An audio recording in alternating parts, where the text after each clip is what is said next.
Aí, galera que curte engenharia clínica, hoje o nosso primeiro vídeo do ano vai falar sobre os 10 riscos mais importantes que a gente deve ficar atento e estar alinhado com esses tipos de problema.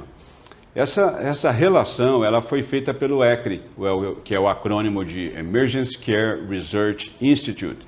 É uma organização muito útil para nós da engenharia clínica.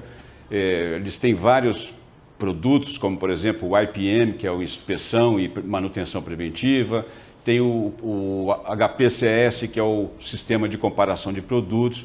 A gente ganha muito tempo usando esses tipos de produtos, né? Eles têm também o Health Device Alerts, que ajudam a gente a gerenciar os problemas de comunicados de riscos, tanto recalls quanto alertas. Então, é uma organização bastante útil. Ela foi criada pelo Dr. Joel Noble, que já faleceu, inclusive.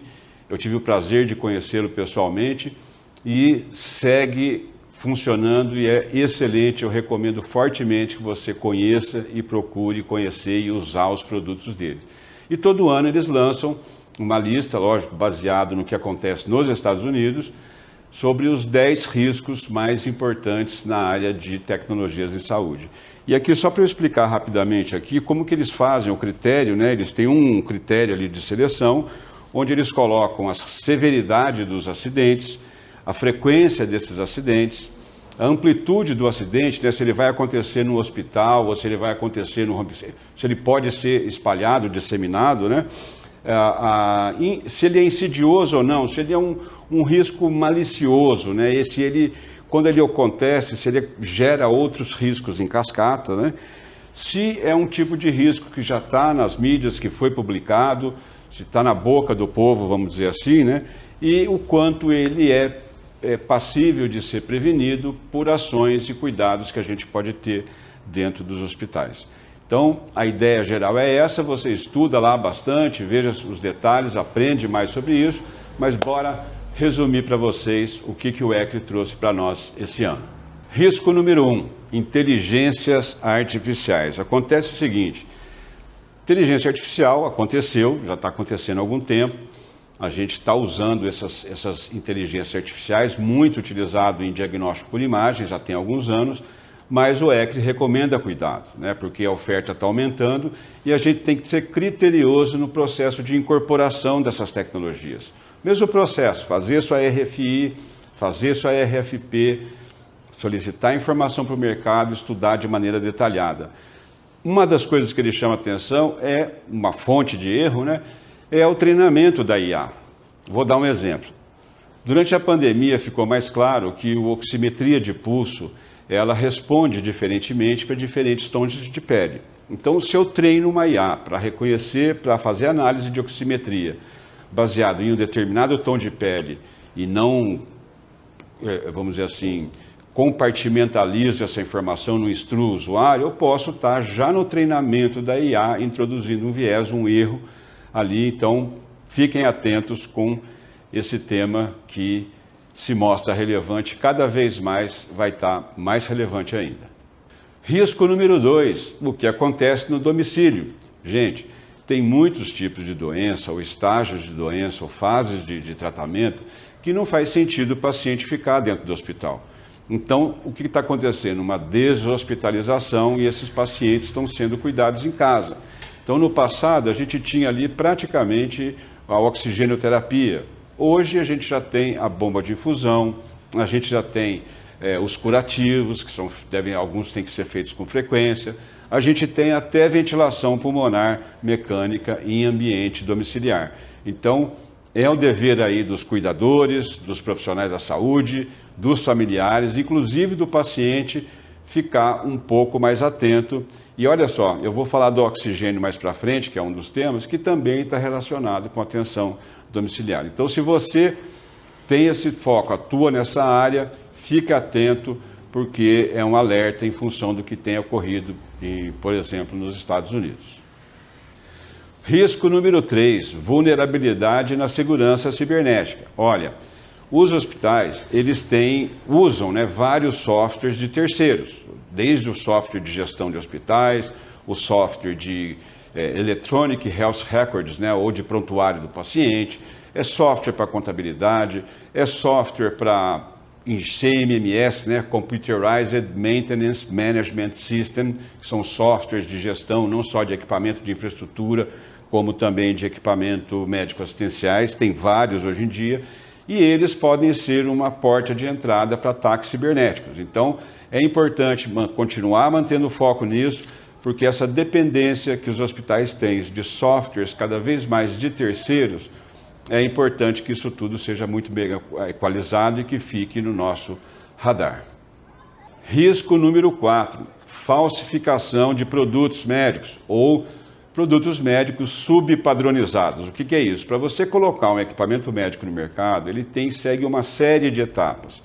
E hoje a gente sabe que, por exemplo, um equipamento muda de modelo, né, de um ano para o outro, ou a cada 2 anos. Você tem aí ferramentas para injeção de carcaça de equipamentos, você tem circuitos eletrônicos disponíveis por aí. Então, o que acontece é que esse pessoal acaba montando isso e fazendo essa comercialização de forma irregular. Eu participo de dezenas de grupos de discussão no WhatsApp e é muito comum a gente ver o pessoal vendendo lá dentro, né? Vendendo usado. Olha, que tem 5 disponível, tem isso disponível, e a gente não vê ninguém, né, questionando ou perguntando se está de acordo com a legislação. Só lembrar aqui, tem uma RDC 579, que a gente tem que conhecer ela para comercializar e produto usado. Tem toda uma métrica para garantir a segurança do paciente. Então, fica antenado com a falsificação e a subpadronização. Risco número 5, oxigênio suplementar. É importante, pessoal, oxigênio não pega fogo. O que pega fogo são os combustíveis. O oxigênio não é combustível, ele é oxidante. Então, toda vez que eu junto um combustível como papel, um oxigênio que está presente no ar e uma fonte de calor, eu consigo produzir fogo. E como o oxigênio é muito comum, não só em hospital, como no ambiente domiciliar, a gente tem que continuar esperto nesse tipo de acidente. A semana passada eu vi na internet um acidente muito interessante num país aqui da América Latina, que assim, as paredes, né, eram 2 armaduras de ferro com 2 paredes finas, como se a massa, né, a argamassa fosse fundida nessa armação de ferro e tinha um espaço entre as duas. Então a tomada elétrica deu um curto-circuito na tomada elétrica e atrás é onde passava a tubulação de oxigênio. E ali estava um ambiente, uma atmosfera enriquecida com oxigênio, o curto-circuito explodiu. Cara, você vendo a parede saiu parede para os 2 lados, tanto para um lado quanto para o outro. Então, acidente grave, e isso acontece, e a gente tem que ficar antenado, explicar e ensinar as pessoas sobre esse tipo de risco. Risco número 6 agora, está relacionado com anestesia e gestão de alarmes. Então, são 2 problemas, tem vários problemas, você tem que ler lá o ECA em detalhe, eu estou jogando luz aqui, não estou entrando em detalhe. Então, se você pegar um ventilador pulmonar e um monitor multiparâmetros, só isso, né, são dezenas de alarmes. Então, o primeiro problema é a configuração correta dos alarmes. E isso é importante a gente ficar antenado. A gente pode, muitas vezes, quando a gente recebe equipamento, você está fazendo uma vistoria, você pode verificar a última configuração de alarme. Então, eu tenho o problema de configurar o alarme errado e eu tenho um outro tipo de problema, que é o equipamento permitir que eu coloque, que eu ajuste alarmes que eu não deveria permitir. Por exemplo, se eu ajusto um alarme, se o equipamento permite ajustar um alarme para 500 batimentos por minuto, por exemplo, se o paciente tiver uma taquicardia e essa taquicardia for importante, o aparelho não vai informar. Então, são 2 aspectos que eu estou trazendo, um de configuração do alarme, são muitos alarmes, né? São dezenas. O ventilador pulmonar tem um monte. Monitorização é outro monte. Então, configuração e analisar, preferencialmente antes da compra, o que o fabricante permitiu a gente configurar em termos de alarme no equipamento. Então, para finalizar, de olho nos alarmes. Risco número 7. Esse aqui não está muito ligado com a gente, mas ele chama aqui de suspensão temporária de medicamento. Por exemplo, eu tomo um medicamento regularmente, e aí eu vou fazer a cirurgia, eu tenho que parar de tomar esse medicamento. Então, o que ele está jogando luz é o seguinte, nesses momentos, né, como por exemplo antes da cirurgia, o fluxo de trabalho que evita erros nesse retorno, né? Então, é importante, ele está lançando luz mais especificamente nos protocolos clínicos.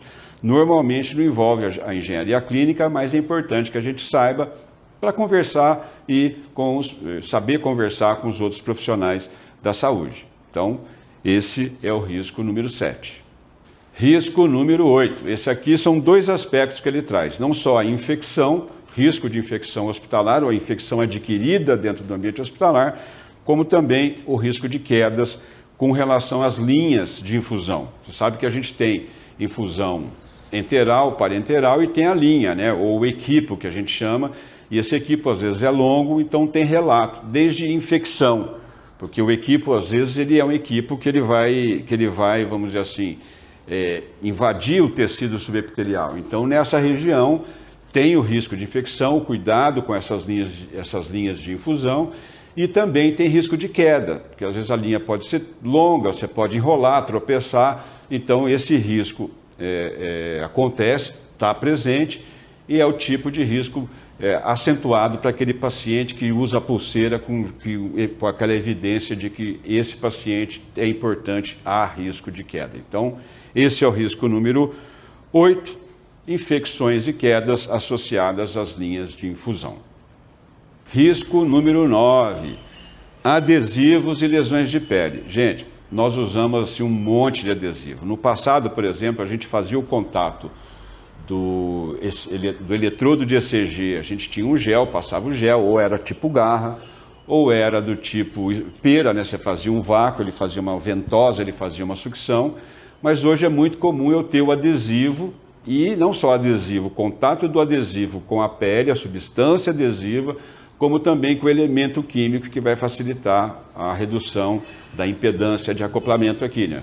Diminuir a resistência elétrica. E há vários casos de uma resposta que não é boa do tecido. Então, em geral, ele fica ali avermelhado, né? Fica em volta ali do adesivo, fica todo vermelho, né? Esqueci o nome do termo médico para esse fato, mas quando eu lembrar eu falo para vocês. O fato é que fica vermelho, coça, então dá uma irritação na pele da pessoa. Isso pode acontecer no eletrocardiógrafo, pode acontecer no eletroencefalógrafo, pode acontecer no adesivo da placa de retorno do bisturi, pode acontecer também nos adesivos que são utilizados para fixação de catéteres. Esses catéteres que entram abaixo do tecido subepitelial, eu tenho que fixá-los também. Então, a questão da biocompatibilidade dos adesivos. Não basta colar, né?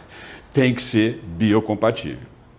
E para finalizar, indo para o último risco, investigação de acidentes completa. Pessoal, algumas investigações de acidente podem ser mais complexas que a outra. Por exemplo, uma queimadura com bisturi elétrico, ela pode ser muito mais fácil. A gente já tem lá uns 5 casos típicos, né? Você vai tentar enquadrar o que aconteceu, o cenário ali de múltiplos equipamentos, num quadro crítico é mais rápido.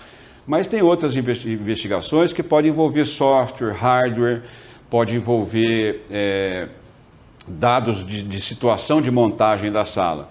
Então, muitas vezes, involuntariamente, né, o pessoal tem um acidente durante uma cirurgia, ele comunica, mas já prepara a sala para outra cirurgia. Quando você chega lá, o cenário já todo mudou, as pessoas já não estão lá. Então, a gente tem que tomar muito cuidado, sistematizar a investigação de acidentes dentro do hospital, de modo que não escape nada.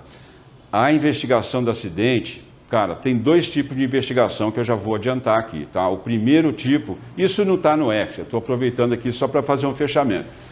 Tem uma investigação que a gente faz para identificar a causa raiz, né? Vai até o fundo, identifica a causa raiz, com o objetivo de fazer com que um próximo equipamento, um próximo acidente não ocorra. Então, a investigação é feita para impedir a repetição do novo acidente. Agora, tem a investigação criminal, porque às vezes, né, lembra que a culpa se caracteriza por ação ou omissão. Então, na investigação criminal, você vai buscar um culpado, principalmente se houve um dano, se houve morte, se houve lesão. Tudo isso é importante ter isso no radar.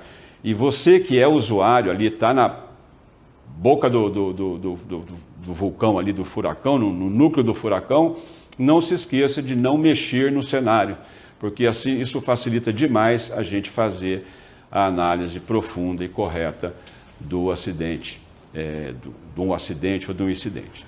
Tá? Então, espero que vocês tenham gostado. Esse é o resumão do nosso primeiro vídeo do ano. Vamos ver se a gente consegue fazer uma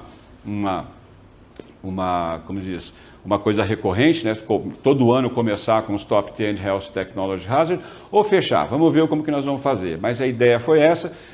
Espero que você tenha gostado. Se você gostou, compartilha, manda para um profissional da área de tecnovigilância, de gestão de riscos, manda para o SESMIT. É importante que os técnicos e engenheiros de segurança do trabalho também invadam essa área, porque precisa da ajuda deles. Tá? E no mais, aquele muito feliz ano novo e muito obrigado pelo seu tempo. Valeu!